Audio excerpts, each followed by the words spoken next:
Então, boa noite a todos, boas-vindas a quem está chegando, quem já chegou, muito obrigada pela participação de todo mundo.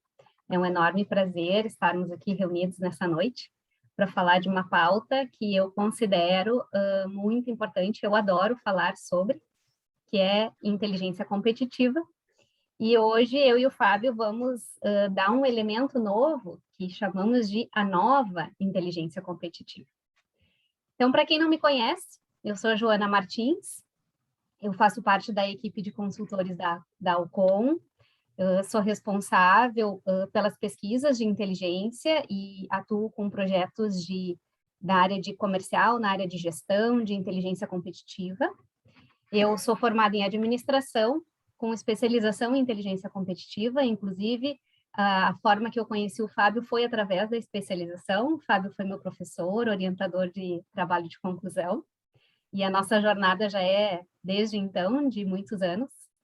E faço também um complemento de especialização que é em gestão da experiência do consumidor, através da ESPM, então, que faz aí um jogo muito interessante com inteligência competitiva nos dias de hoje. Eu já atuei em empresas do varejo, em TI, e já fiz gestão de produtos e implementação de inteligência competitiva também no setor de TI, o que gerou muitos desafios e um pouco do que nós vamos falar hoje. E para dar as boas-vindas também ao Fábio, vou falar rapidamente para depois ele se apresentar e tomar conta aí do palco virtual. Para fortalecer o nosso bate-papo de hoje, eu convidei o Fábio porque o Fábio tem um know-how muito legal, muito interessante para falar sobre esse tema com a gente. Tem uma sólida caminhada aí na área corporativa, acadêmica, com marketing e inteligência competitiva. E já escreveu um livro, inclusive, sobre o tema, que é a atuação do profissional em inteligência competitiva. Então, dou as boas-vindas também ao Fábio, agradecer especialmente pelo convite que eu fiz a ele, e ele atendeu prontamente. Excelente. Joana, muito obrigado pela oportunidade, obrigado ao Alcon também por estar aqui hoje, falar um pouquinho com vocês. Tenho a alegria de contar em primeira mão que hoje eu mandei para a gráfica o segundo livro. Olha então, só! Vai sair agora em parceria com o Grupo de Excelência em Inteligência Competitiva do Conselho Regional de Administração de São Paulo. Então, o título do livro é o Amanhã dos Negócios, Transformação Digital para Administradores. E, de uma certa forma aqui, sem trazer tanto spoiler para a nossa conversa, mas o tema transformação digital, ele fala muito com o tema de inteligência competitiva, especialmente sobre um aspecto que a gente vai daqui a pouco abordar um pouco mais, né? Mas o fato de que o mundo mudou, né? O mundo vem mudando numa velocidade absurda, e isso faz com que a gente precise, usando aqui uma mensagem mais popular aqui, fica com o olho no peixe e outro no gato, né? Na prática, a gente tem que olhar para a competição, a gente tem que olhar para a concorrência, que é a razão de ser, né, pelo menos da origem da inteligência competitiva, mas, por outro lado, a gente não pode abandonar, e muito pelo contrário, cada vez mais a gente precisa entender comportamento do consumidor, né, entender para que lado ele vai, para que a gente possa, do ponto de vista da inteligência de clientes, que é mais um dos tantos sobrenomes que a gente tem em inteligência, que nos permite, então, estar conectado, entendendo qual é a próxima expectativa, qual é a próxima demanda, né? Mas, enfim, para falar um pouquinho mais de mim aqui, eu sou formado em comunicação social, depois eu fiz uma pós em marketing estratégico na SPM, fiz mestrado em administração de empresas com ênfase em sistemas de informação, e aí ali eu pude trazer um pouco mais de alicerce para a minha trajetória em inteligência competitiva, porque eu acabei direcionando todo o meu mestrado para isso, né, para esse tema, tanto é que eu pude aprofundar as distintas escolas de inteligência, fui buscar os autores principais, entender um pouco dos movimentos americano, europeu, francês, asiático. Então, assim, existem inúmeras manifestações do processo de inteligência. E sou empreendedor, né, desde muito tempo, então eu toquei uma carreira empreendedora aqui durante 17 anos, me desliguei no início desse ano e acabei virando executivo, eu sigo sócio lá, então, como a gente está no terceiro fundo de investimento, agora a gente está naquela fase de ajustar detalhes da operação, buscando uma saída, né, de realização por um estratégico. Então, esse é um próximo passo lá. Mas eu acabei vindo para a Brivia, onde eu assumi como CMO. A Brivia é uma plataforma de transformação de marca com 3 pilares: um pilar em estratégia, um pilar em experiência e um pilar de comunicação. E foi muito legal, assim, mais uma vez, buscando a conexão aqui com o nosso tema de inteligência, chegar na Brivia, porque eu pude justamente entender quais são as nomenclaturas que o mercado vem utilizando em outras áreas de conhecimento, né? Porque inteligência, a gente tem uma ligação muito grande com ciências sociais, tem uma ligação, né, com a própria administração, enfim, que isso tá bastante correlato, mas existem leituras disso no marketing, na comunicação, né? Então, eu pude enxergar um pouco mais de outras maneiras para explicar na prática algo que a gente milita aí há tanto tempo. Então, é mais ou menos isso aí a minha caminhada. São grandes passagens e nessa jornada de muito tempo e de muitas transformações também do contexto das empresas, não é, Fábio? A gente também percebeu essas nuances de mudança da inteligência. Mas antes da gente chegar propriamente nesse ponto, né, de por que nós estamos chamando de a nova inteligência, ou como era antes e como é agora, eu imagino que aqui no nosso público a gente pode ter pessoas que estão ouvindo pela primeira vez sobre inteligência competitiva, não sabem o que é. Eu até ouvi uma amiga hoje falar para mim, trabalhar com inteligência precisa ser muito inteligente. Então, é uma brincadeira que a gente costuma ouvir para quem é da área, né? Não, requer metodologia, requer técnicas, requer estudo, mas nenhum QI maior do que a média que as pessoas têm, né? Exatamente.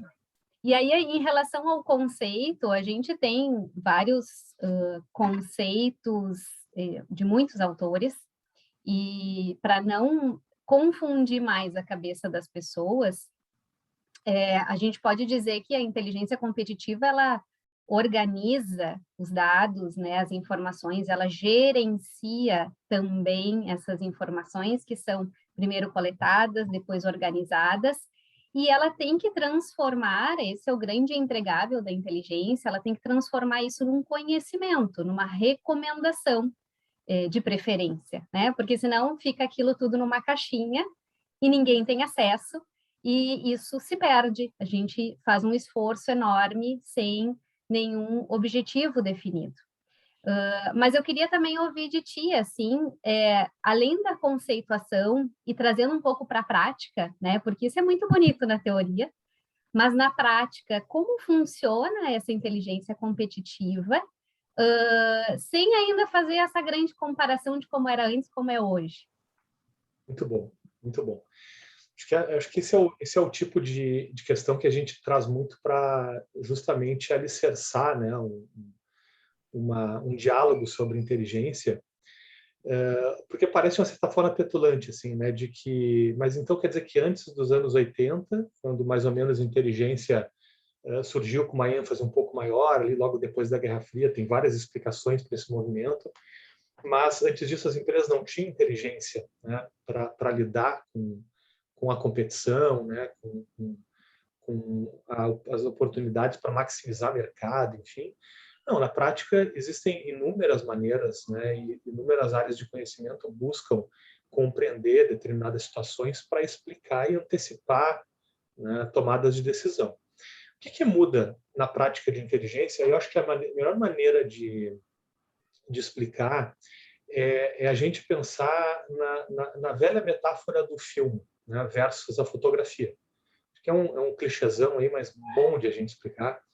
Por quê? Porque na prática a inteligência, a gente precisa de maneira sistemática acompanhar todo e qualquer movimento do ambiente de competição como um todo, né? Aqui eu vou me estender um pouquinho para falar além da concorrência, né? A gente tem que olhar, né, certamente as expectativas dos clientes, né, cada vez mais.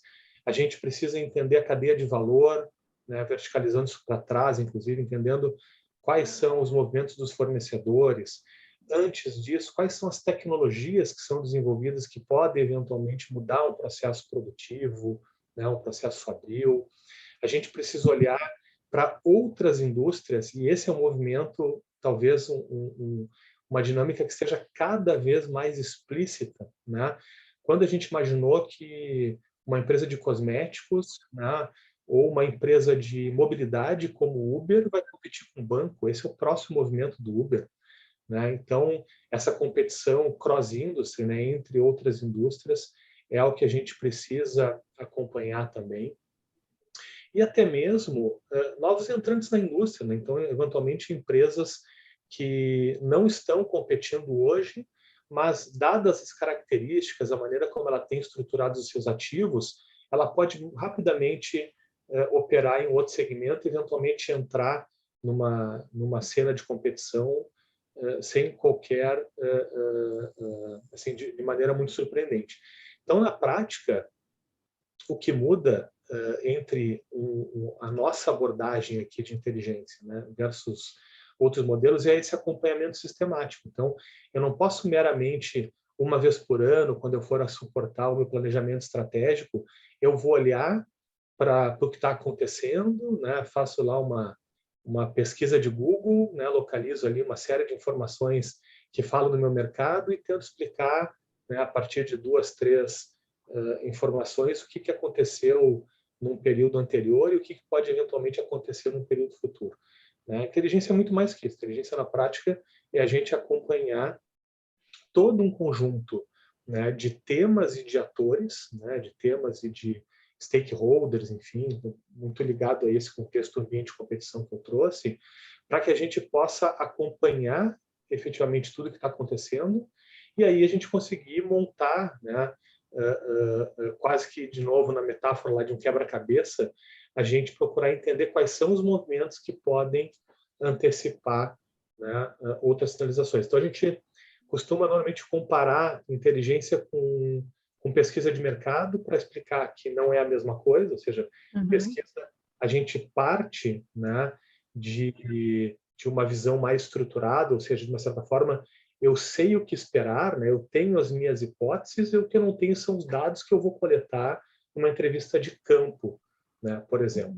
Quando eu estou falando de um olhar sobre business intelligence, que é um outro conceito muito próximo, né, que gera confusão com inteligência, normalmente está falando de uma leitura de dados estruturados e organizados internos das empresas, né? Então, são lá dados da minha produção, etc. E a inteligência, ela está na outra ponta disso, né? A inteligência competitiva, a inteligência de mercado, onde a gente ali está preocupado em identificar informações que são do ambiente externo, ou seja, elas não estão hoje no âmbito da organização, pelo menos não explícitas, elas podem estar nas pessoas dentro da organização, mas elas também não estão estruturadas, né? E a gente precisa, muitas vezes, buscar atrás sem necessariamente a gente ter hipóteses formuladas, né? Então, eu estou olhando para o ambiente me sinaliza o que pode estar acontecendo para que eu possa efetivamente tomar decisão. E aí a gente entrando um pouco nesse cenário, botando um dedo dentro desse conceito que nós chamamos de 9C, eu vou puxar aqui um fiozinho dessa meada, que é dentro dessas temáticas, desses atores que estão envolvidos nessa arena competitiva, nós temos um grande principal no centro, que é o cliente, que hoje vem tomando uma proporção em relação ao conhecimento das lideranças dos gestores, de olharmos com mais atenção, e não para fazer bonito, né? É realmente para conseguir acompanhar e entender as necessidades que esse cliente tem e fazer parte de um processo decisório dentro da organização. Ou seja, não faz sentido eu olhar a concorrência apenas, não faz sentido eu ter uma série de dados internos que serão tratados em relação a indicadores, se eu não olho quem está no ponto de decisão, no centro da decisão, que é o meu cliente.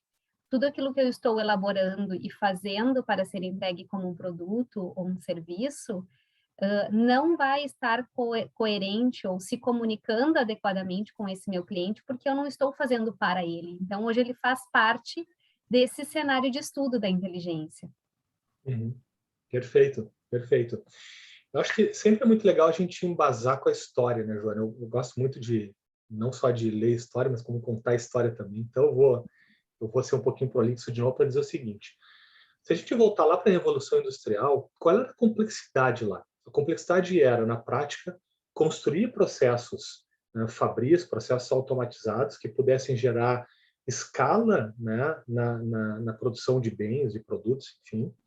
E existia uma barreira não só tecnológica importante, como existia uma barreira muito grande de capacidade de investimento, né? Então, os recursos eram escassos e as tecnologias elas eram bastante mais proprietárias e muito menos difundidas. O que acabou acontecendo na prática, e aí eu entendo que o que fez a mudança disso foi a internet, né? Então foi a internet comercial globalmente ali nos anos 90, ele fez com que a gente tivesse uma capacidade de distribuir informação sem precedente na nossa história. Então, todo mundo hoje consegue ter acesso à informação para praticamente qualquer coisa. E aí, dentro dessa evolução histórica aqui, a gente tem um fator que é extremamente relevante, que é a China, onde a China ela tem acesso a capital, e a muito capital, e ela também, por conta do conhecimento estar cada vez mais difundido, ela consegue ter muita facilidade para copiar processos produtivos. Então, assim, se não falta mais tecnologia e não falta mais dinheiro, a gente, de fato, vive uma nova revolução industrial, que é o que a gente chama agora de Revolução Industrial 4.0, né, que está ligado a esse movimento da transformação digital. Porque, na prática, se a gente não tem mais a barreira da tecnologia, a gente não tem mais a barreira do dinheiro, o desafio não está mais em apenas eu monitorar a minha concorrência.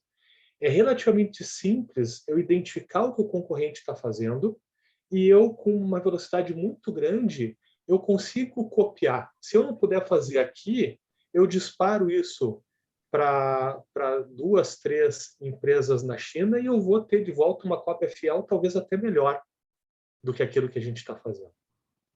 E aí me lembro aqui de um caso de quando a Apple lançou o seu iPod e aí num evento, né, nos Estados Unidos, onde tinha a Apple, tinha a Microsoft, executivos de todas as empresas, Oracle, enfim, e aí um executivo que era amigo de um outro, né, contou a história do, se não me engano era Zune, que era o iPod da Microsoft, né?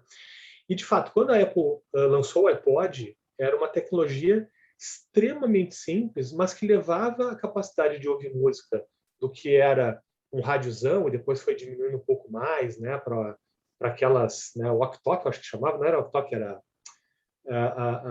aquelas fitinhas cassete que a gente andava pendurada com o microfone, né, botava na cintura. Walkman.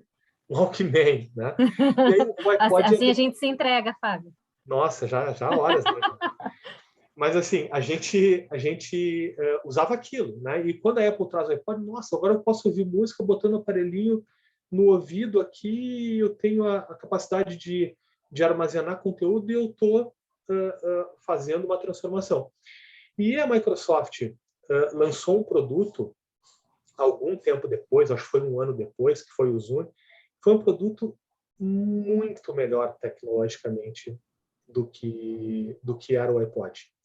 E aí, nesse evento, eles saíram juntos para um táxi e o executivo da Microsoft perguntou para o Apple o seguinte: já ouviu, já pode experimentar o nosso Zune? Ele é muito melhor que o de vocês, né? E o executivo da Apple disse: é realmente muito melhor. 6 meses depois, a Apple lançou o iPhone e terminou o Zune. O Zune morreu na praia naquele mesmo ano, ele nunca ganhou mercado. que isso significa? E a gente volta para essa história de, bom, se tecnologia e dinheiro não é mais problema, eu sou uma Microsoft que não tem nenhuma dessas duas barreiras, eu consigo replicar um produto na velocidade da luz e lançar no mercado, inclusive, uma cópia muito melhor. Mas o que a Apple ensinou para a gente nesse episódio aqui, que está conectado com justamente a inteligência na camada do cliente? É que o cliente ele não estava preocupado em uma tecnologia melhor para ouvir música.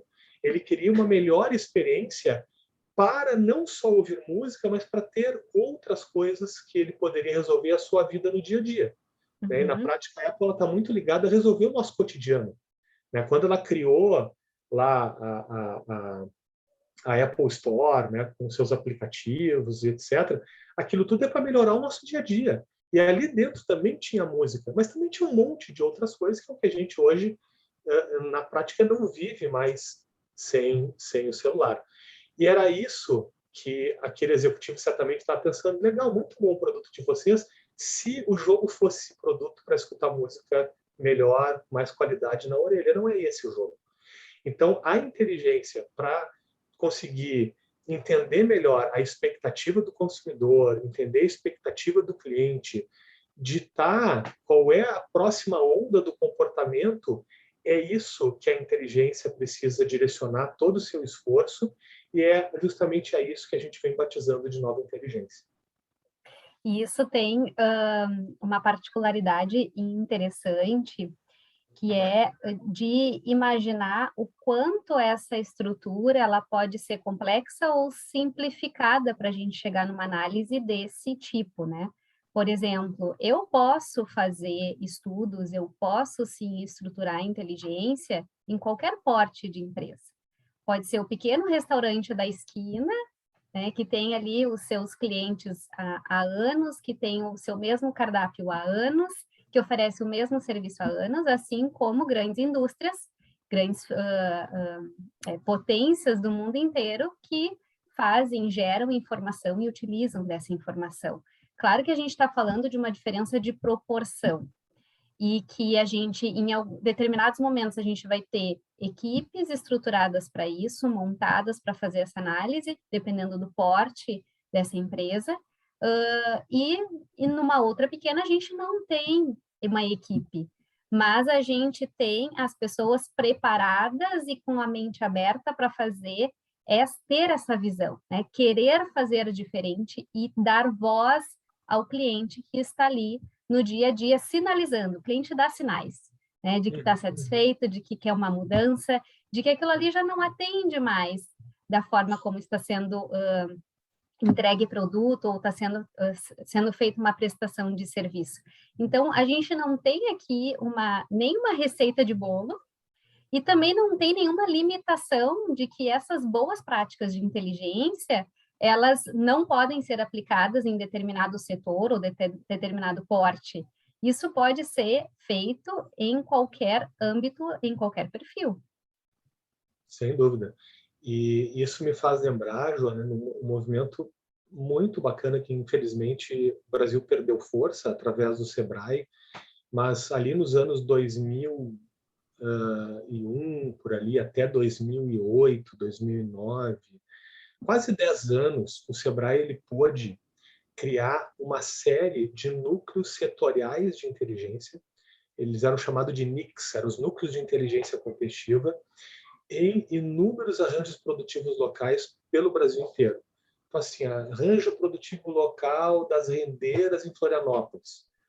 Tinha lá uma iniciativa de um núcleo de inteligência. Arranjo produtivo local de macieiras no Rio Grande do Sul. Tinha iniciativas assim. Então, eram várias, e isso acabou se perdendo muito. Alguns desses núcleos acabaram sendo rebatizados, eles continuam existindo. Se eu não me engano, ainda tem um processo, por exemplo, aqui na Serra Gaúcha, para... Me fugiu a entidade de vinhos, né, que a gente tem muito forte aqui na Serra, e existe um movimento. Mas, na prática, essas iniciativas, elas eram desenvolvidas em empresas muito pequenas, empresas de porte pequeno, né? E esse exemplo ele é muito rico porque ele, de uma certa forma, evidencia que eu não preciso de muito dinheiro, de muita tecnologia para desenvolver a inteligência, né?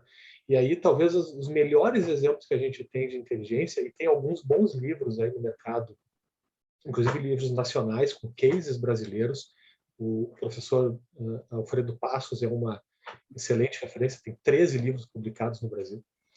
Ele tem, numa das publicações lá, conta um caso que é de uma padaria, onde o dono da padaria ele ficou observando todas as padarias no entorno da quadra onde ele tinha, então ele fez um raio ali de aproximadamente 1 quilômetro da padaria dele, para ver como que era o comportamento de produtos nas gôndolas, como é que eles organizavam, onde que eles colocavam o destaque, como é que era o fluxo da loja, né, como é que se dava a dinâmica de preço, como é que eram questões de atendimento.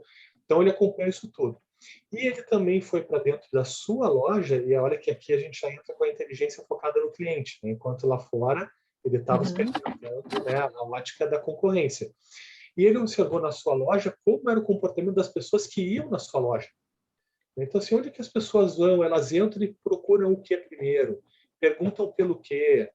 Então, ao final disso, né, e aí o Alfredo relata no livro que ele anotou num papel de pão, então não tinha sequer uma planilha Excel, não tinha um PowerPoint, muito menos um software para gerir dados de inteligência, mas ele tinha ali a organização, o modelo mental dele de tudo aquilo que ele enxergou que eram práticas interessantes nas padarias dos concorrentes dele, o que eram práticas que ele tinha diferente dentro da sua padaria e o que as pessoas procuravam quando iam na sua e iam na competição. E ele fez uma alteração e ele evidenciou crescimento no seu faturamento quando ele conseguiu implementar as iniciativas. E isso é o caso de inteligência competitiva. A gente poderia relatar um caso aqui de ArcelorMittal, um caso da Vivo, mas assim, eu acho que esse explicita, né, de uma maneira extremamente simples o que a inteligência pode fazer numa robustez muito maior. Sim. E isso nos dá um alerta também e faz uma relação do quanto a inteligência competitiva ela está relacionada à inovação, não é, Fábio? Porque a partir desse exemplo que tu trouxe do dono da padaria, né, o quanto ele não deve ter inovado no seu processo de atendimento, num novo produto em que ele não tinha ainda no seu portfólio, né, no seu cardápio, enfim, provavelmente ele deve ter visto e deve ter percebido no bolso algumas mudanças em relação aos seus principais indicadores ali que revelaram um fluxo maior de clientes, um aumento na receita, né? Isso faz parte de métricas importantes para a gente ver o quanto aquela ação está dando certo, o quanto aquele movimento que a gente fez está dando resultado, né? Fazendo um parênteses aqui, talvez a gente puxe esse gancho mais tarde, do quanto é importante a métrica para a gente saber que aquela ação, aquele movimento, o nosso interesse em querer fazer diferente, ele tem que aparecer, né? É matemático isso. Às vezes uma ação ela é subjetiva, a gente tem uma atitude dentro de um processo de atendimento, mas isso aparece de forma matemática, sim, dentro de uma organização. E a inteligência competitiva, voltando à relação com a inovação, ela tem uma sinergia muito interessante, que é conseguir fazer esse grande diagnóstico para saber qual é o ponto, de forma mais assertiva, né? Conseguir direcionar melhor os meus esforços para oferecer algo diferente para os meus clientes. Perfeito, perfeito. Sabe que eu acho que dá para a gente fazer uma comparação aqui, né, de uma certa forma. Essas iniciativas que o Sebrae conduziu durante aí praticamente uma década, onde ele levava métodos, né, levava alguma tecnologia, dependendo do arranjo produtivo, né, conseguia levar, dada a importância em termos de PIB, ele conseguia trazer um pouco mais de tecnologia, mais investimento, mas muito mal comparando o que o Sebrae fez ali, especialmente como ele agrupou empresas, né, de segmentos correlatos, para que eles pudessem ser mais fortes numa competição fora daquela PL, né, fora daquele arranjo produtivo local.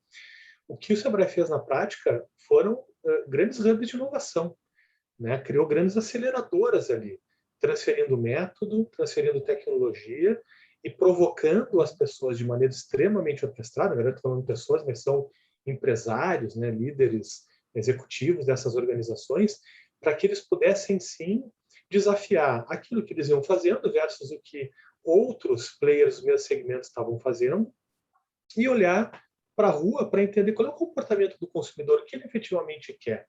Né? E disso nasceu muita inovação, de novos tipos de produto, de novas conexões, inclusive, com inclusive, comportamentos de compra de grandes indústrias brasileiras. Né? Me lembro do exemplo agora aqui, quando um dessas APLs, se não me engano, alguma coisa lá para cima, no Triângulo Mineiro, conseguiu passar a criar pequenas peças que eram compradas para manutenção de máquinas que eram importadas, peças que eram caras, demoravam para chegar, e eram empresas que já faziam peças muito similares. Então, elas ajustaram o tamanho de bitola e outras coisas no processo fabril e passaram a poder substituir essas importações, trazendo produtos mais rapidamente para quando uma determinada máquina pedia manutenção, custos muito menores por conta de logística, né? E garantindo uma demanda quase que permanente, né? Gerando maior geração de riqueza para aquele arranjo produtivo local. Então, poxa, isso é inteligência pura e simples, né? Não pode ser um exemplo mais simples de algo, né, que era feito ali atrás, enfim, continua sendo feito em várias delas. E aí, fazendo uma conexão com o nosso ponto conceitual lá do início, né? Aqui a gente já revelou as principais etapas, então, da inteligência, que é uma teoria que é importante, faz parte, né? É aqui que se dá a inteligência, é quando eu sei o que eu estou fazendo, para o que eu estou fazendo, e consigo medir isso que eu fiz, né? Enquanto coleta, enquanto transformar em informação, enquanto gerar uma ação diferente dentro da empresa, isso tem que aparecer de alguma forma, e o quanto isso está revertendo em ganhos, em resultados para aquela organização, seja em nível de satisfação de cliente, seja até mesmo no clima organizacional, porque nós estamos falando que há pessoas envolvidas nesse processo. E essas pessoas internas da organização, onde a gente tem como protagonismo os líderes, né, os gestores dessas áreas, eles precisam estar preparados também para conseguir gerar esse grande movimento, né, que é de dar conta desse volume, dessa massa de dados que hoje tem disponível. Ou seja, a gente tem atrelado a isso uma necessidade de desenvolver competências nas lideranças e na equipe, em todas as pessoas que estão naquele ambiente, para conseguir gerar essa nova forma de pensar, né?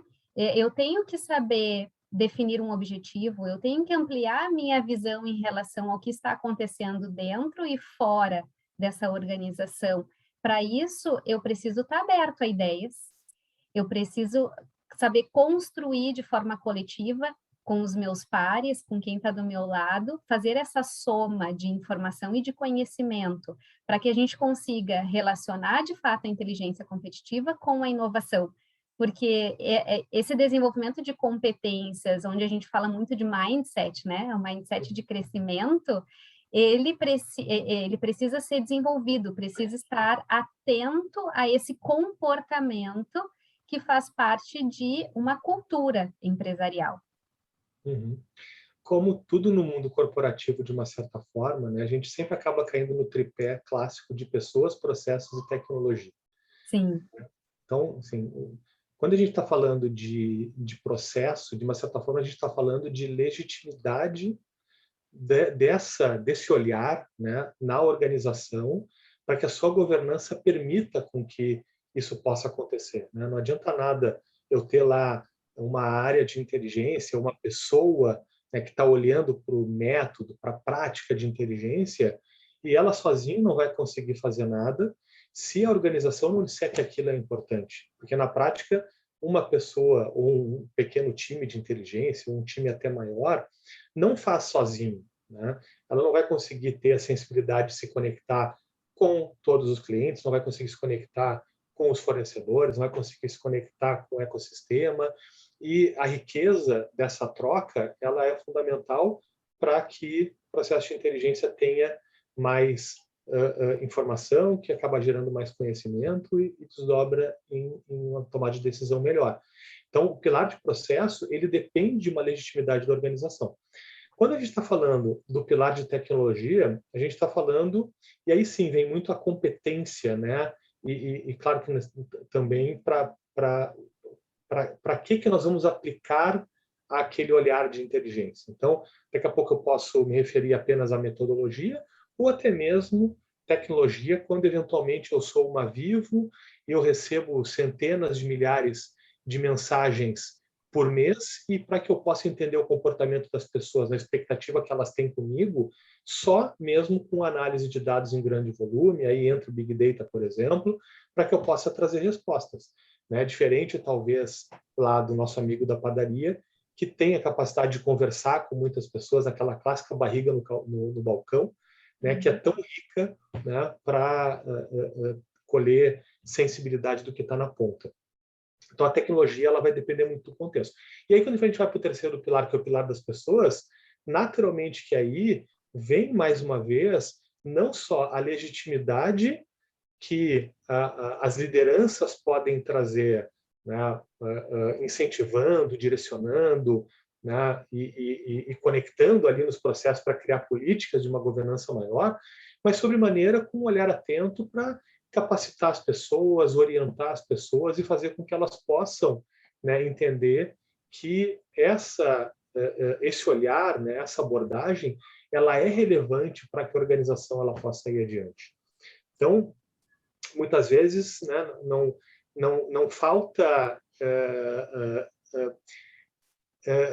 recurso, de uma certa forma, na organização, falta capacidade de mobilização para que aquelas pessoas que ali estão já atuando nas suas dinâmicas possam ter um olhar atento e trazer isso dentro de um processo ordenado.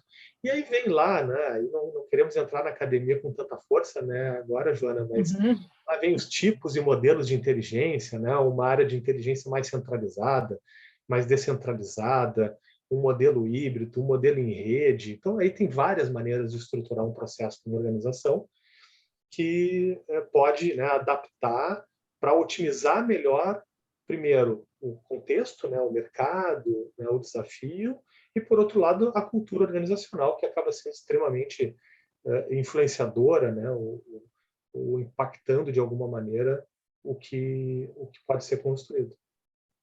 E colocando o nosso olhar um pouco mais voltado para os médios e grandes, né?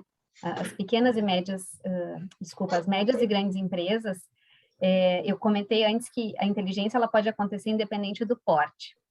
E aí, conforme a gente foi aqui evoluindo no nosso raciocínio e nos exemplos que tu foi trazendo, eu posso considerar que os pequenos, eles têm uma facilidade, digamos assim, que é conseguir reunir todo mundo numa sala rapidamente, porque são poucos, e tomar algumas decisões, fazer algumas construções de objetivos, de ações, né, de implementações, e vamos rodar, né? Apesar de ser um pouco menos estruturado algumas vezes, mas essa mobilização que tu comentou, ela é mais fácil de acontecer.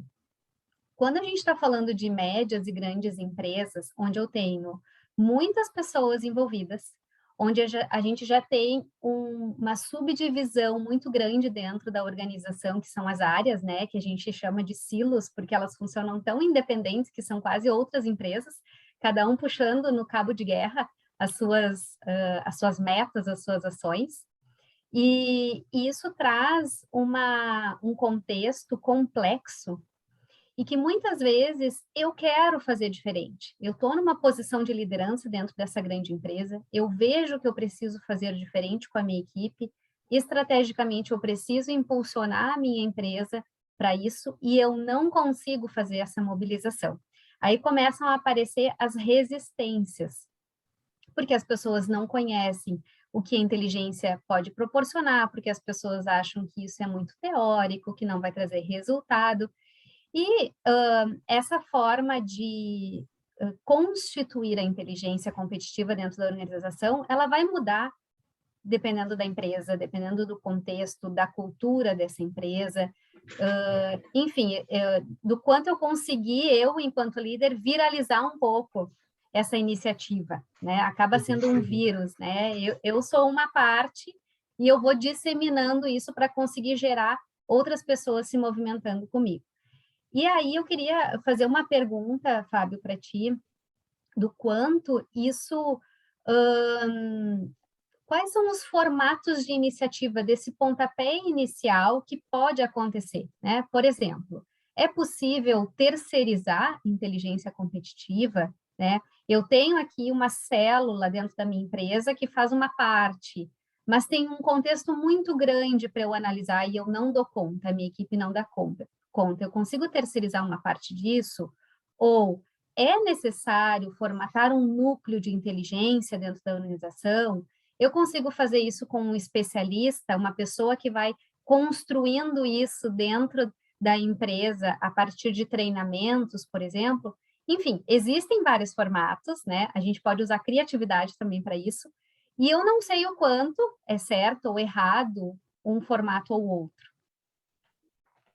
Muito bem. Peguei até um caderninho para começar a anotar umas coisinhas para não esquecer do que eu gostaria Eu fiz de um falar. bolo de perguntas aqui, né? Não, mas foi bom, e eu vou fazer um comentário sobre a parte que não era a pergunta, mas que era a tua contextualização, mas que eu acho que ela merece uma reflexão e uma dica, de uma certa forma, também. Agora, em 2020, no iniciozinho, ali bem junto com o início da nossa pandemia, o Simon Sinek, que é o cara que escreveu livros sobre o Golden Circle, né, o Círculo Dourado, né, o Comece pelo Porquê, né, que fala lá do propósito, né, e ele difundiu muito esse conceito do propósito a partir de 2018. Ele escreveu e lançou um novo livro, agora no início do ano passado, chamado O Jogo Infinito.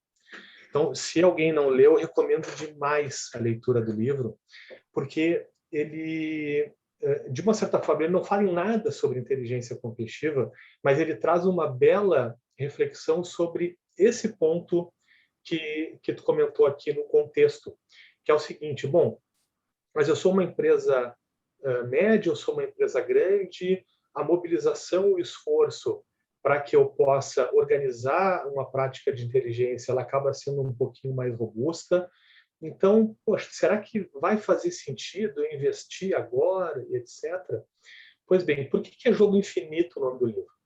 Porque ele faz justamente uma metáfora dizendo o seguinte: as organizações, elas têm uma prática de condução da sua dinâmica ligado ao chamado ano fiscal.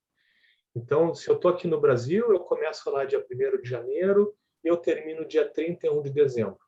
E aí, se eu bati a meta no final do ano, eu tenho bonificação lá, bonifico os colaboradores, etc. E parece que está tudo resolvido. Só que quando vira o ano seguinte, a gente tem de novo uma corrida imensa pela frente. E aí eu não vou nem entrar tanto no mérito de alguns pontos de atenção que o Simon Sinek traz no livro, que tem a ver com essa questão de como bonificar, de como motivar e engajar as pessoas para ciclos menores, quando o jogo ele é um jogo de ciclo maior, porque ninguém pensa em construir um negócio para morrer depois de um ano, muitíssimo pelo contrário, né? A gente busca a perenidade. Então, isso, de uma certa forma, já responde o porquê que eu preciso investir em inteligência, mesmo que eu não consiga, uma vez que esse é um processo complexo de sensibilização das pessoas, de capacitação das pessoas, dependendo da complexidade da aplicação, eu vou ter que envolver algum tipo de tecnologia. E aí esses exemplos que eu dei, ou esses fatores que eu trouxe aqui, não necessariamente eu estou dizendo que precisa ter muito investimento de dinheiro, não é isso. Mas eu preciso dar atenção para o tema. E aí, de novo, a relevância. Não necessariamente eu vou colher o resultado no ano fiscal. Mas quando eu estou falando do jogo que realmente interessa, que é o jogo infinito, ali eu certamente vou ter expectativa de resultado. Então, pode ser que eu não tenha no primeiro e no segundo ano, mas a partir do terceiro ano, os insights e a inovação que vai ser gerada a partir da aplicação dessas práticas vai gerar, sim, resultados a longo prazo e talvez me permita enxergar alguma coisa que meu competidor não enxergou, e aí eu mudo aqui, me adapto e consigo estar mais preparado para os anos futuros, e meu competidor talvez tenha ficado ali atrás, e daqui a pouco ele sai do mapa, como saíram tantas empresas aí, inclusive gigantes, né, que a gente tem aí casos e mais casos na literatura.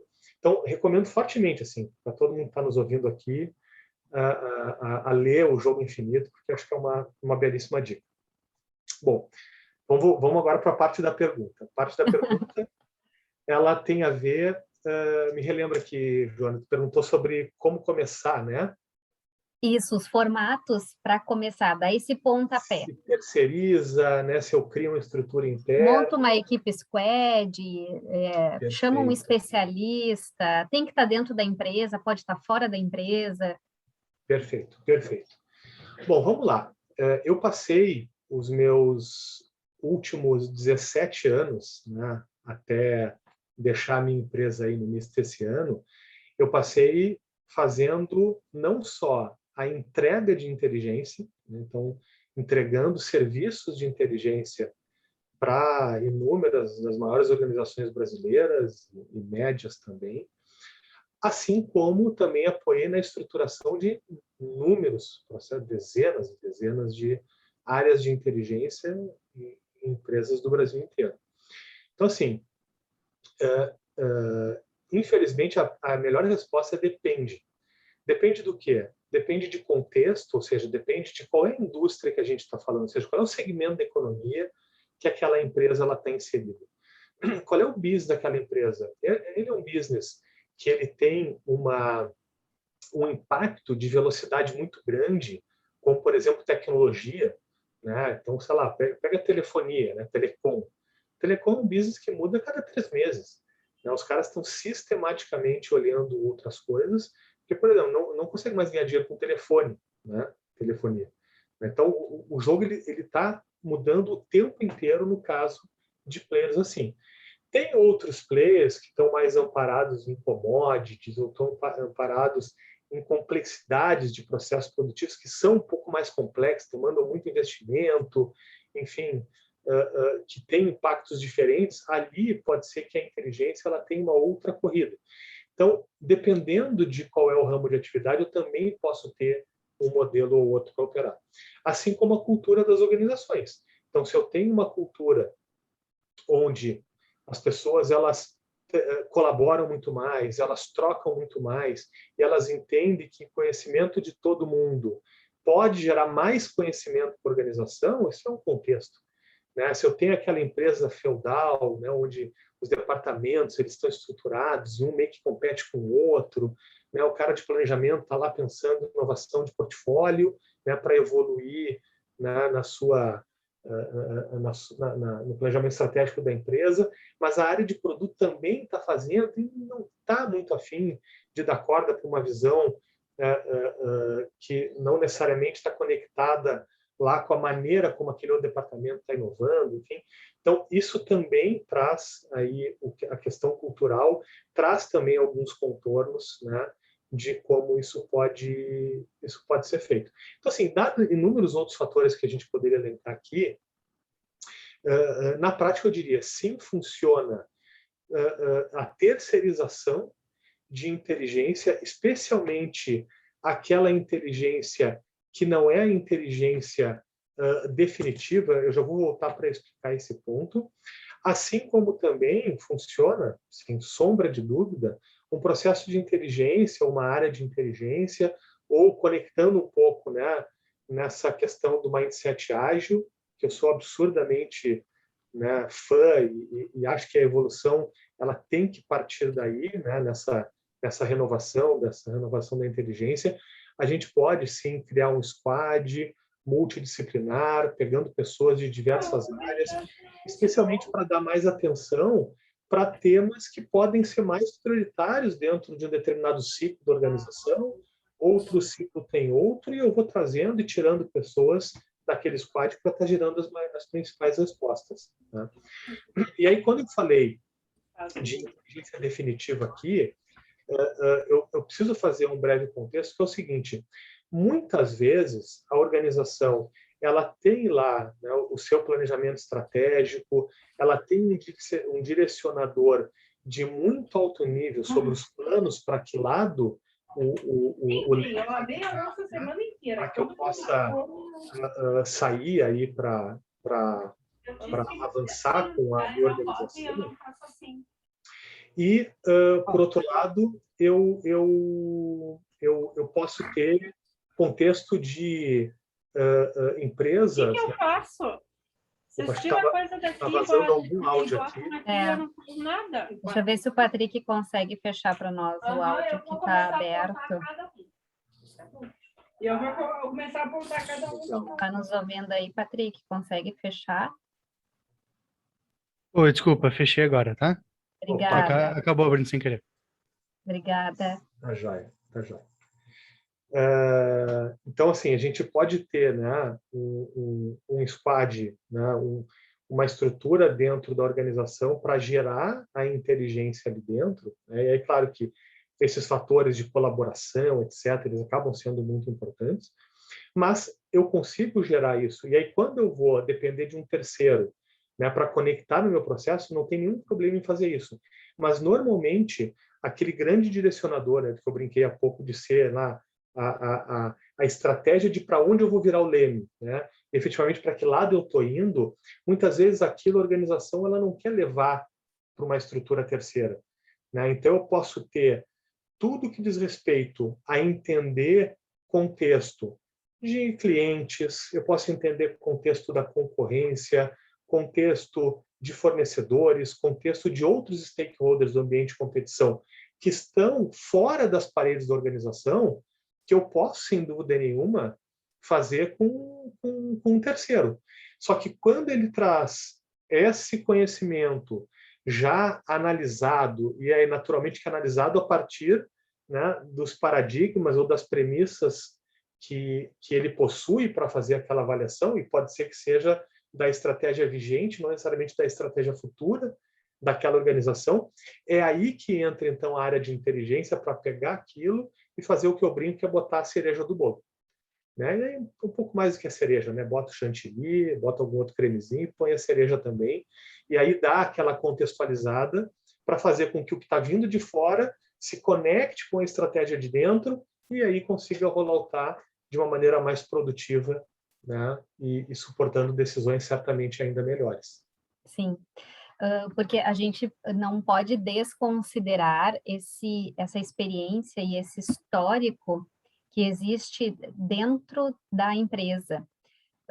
Então, às vezes, uma pessoa de fora apenas, né? Apenas uma pessoa de fora, olhando, fazendo essa pesquisa, coletando, estruturando essas informações, gerando conhecimento, faz todas as etapas e gera um entregável incrível.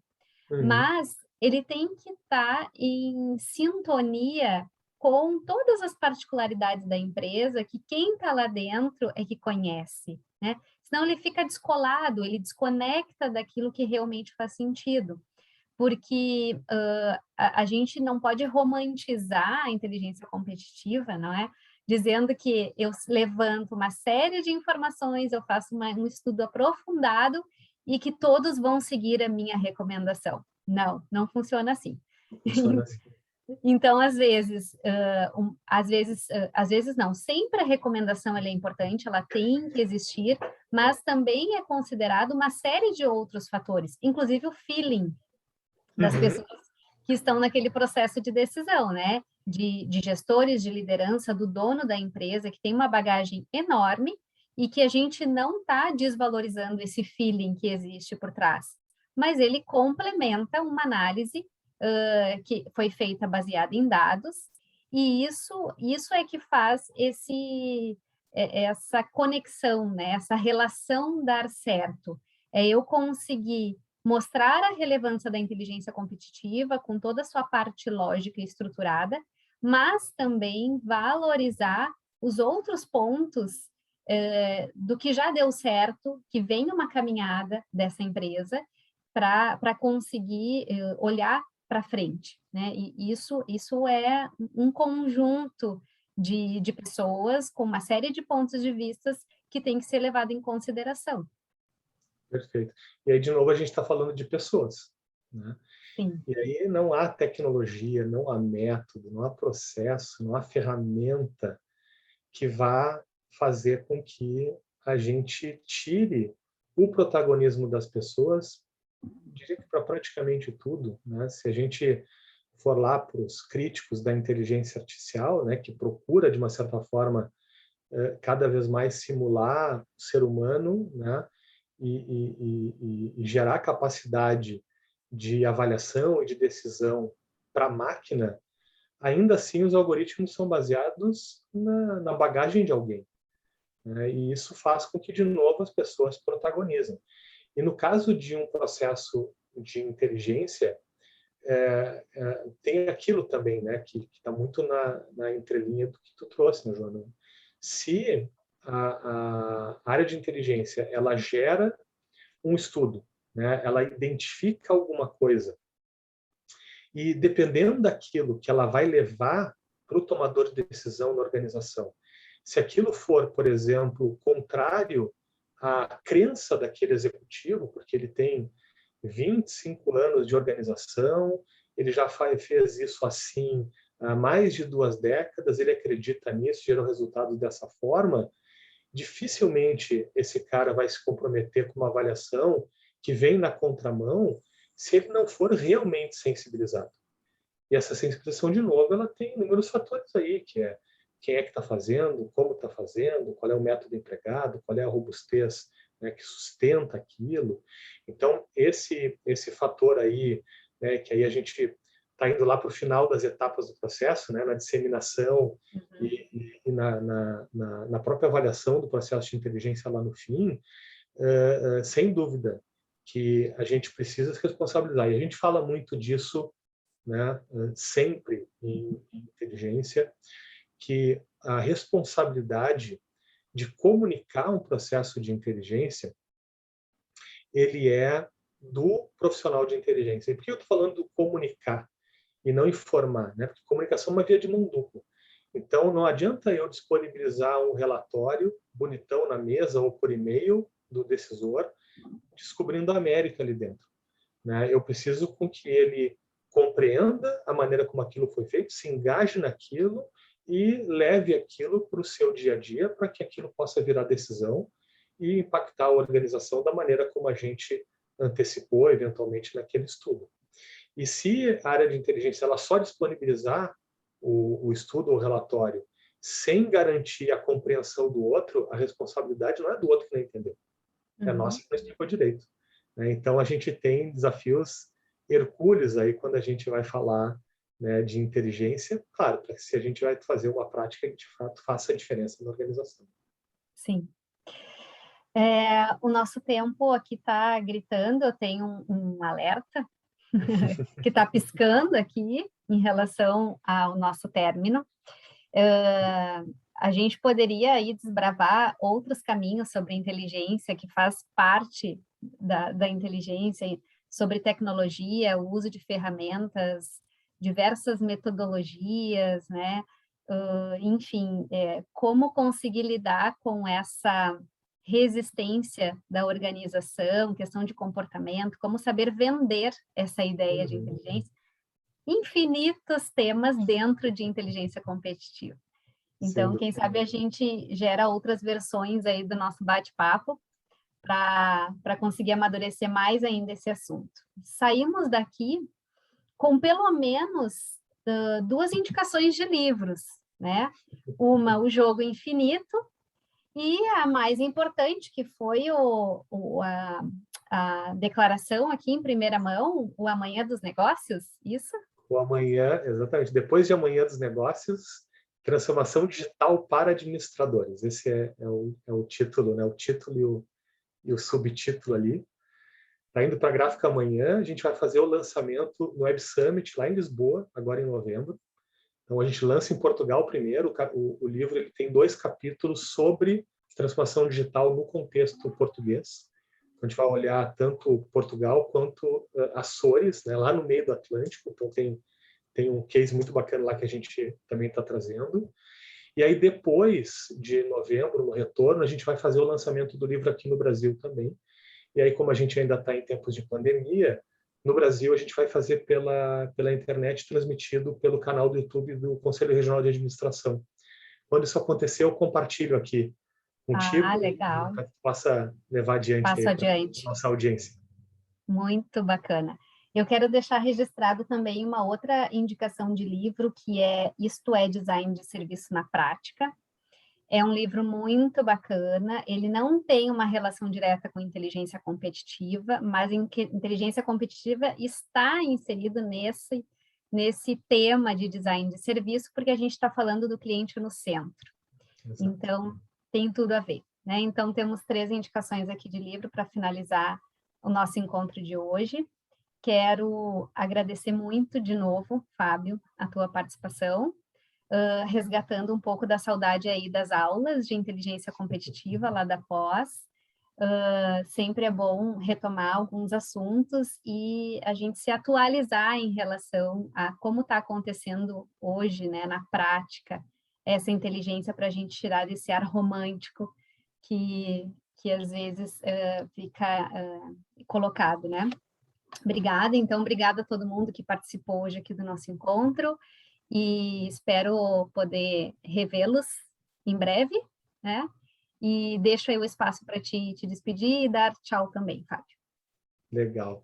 Bom, primeiro te agradecer, Joana, fiquei feliz demais pelo convite, né? Poder bater esse papo aqui contigo, né? E certamente impactar, né? Espero que positivamente outras pessoas, né? Que possam estar aí em organizações, os seus negócios próprios, enfim, e que tirem proveito aqui de um pouco disso que a gente conversou, né? Não tem ciência de foguete, né? Muito pelo contrário, a gente está falando de muito mais inquietude, né? Muito mais crença, né? Muito mais motivação em fazer diferente, e é um caminho sem volta, né? Então, eu diria assim, a gente até poderia viver de uma certa forma lá atrás, né? Olhando só olhando, na verdade, trabalhando com menos inteligência competitiva, menos olhar com tanto afinco na competição, né? Isso ia trazer uma dor de barriga ou outra, mas assim, de alguma maneira a corrida ela poderia ser alcançada, né, de outra forma. Agora, com a velocidade dos negócios, né, e a necessidade de a gente antecipar sistematicamente a atenção dos consumidores, né, porque, de fato, a competição ela é multi, né? A Sony, por exemplo, com o PlayStation, está competindo com o Netflix, porque ele deixa de jogar videogame para assistir uma série. Então, vejam o tamanho da confusão. Então, atender à expectativa do consumidor, a gente entender para que lado vai a atenção das pessoas, é essa nova leitura da inteligência. E aí, de fato, se a gente não ficar atento para isso, pode ser que daqui a pouco o nosso negócio perca, né, o protagonismo necessário para que ele possa se perpetuar. Então, sem dúvida nenhuma, é um tema instigante, um tema rico demais, não tem uma complexidade tão grande e não dá para deixar de lado, né, o que, de uma certa forma, nos anima aqui, porque vai dar mais e mais oportunidades de bate-papo. É um jogo infinito, não é, Fábio? É um jogo infinito. Excelente. Excelente. Então, tá bem. Boa noite a todos, então, e até a próxima, espero que seja em breve. Boa noite, pessoal. Obrigado. Obrigado, Joana, de novo. Até mais. Até mais. Tchau, tchau. Tchau.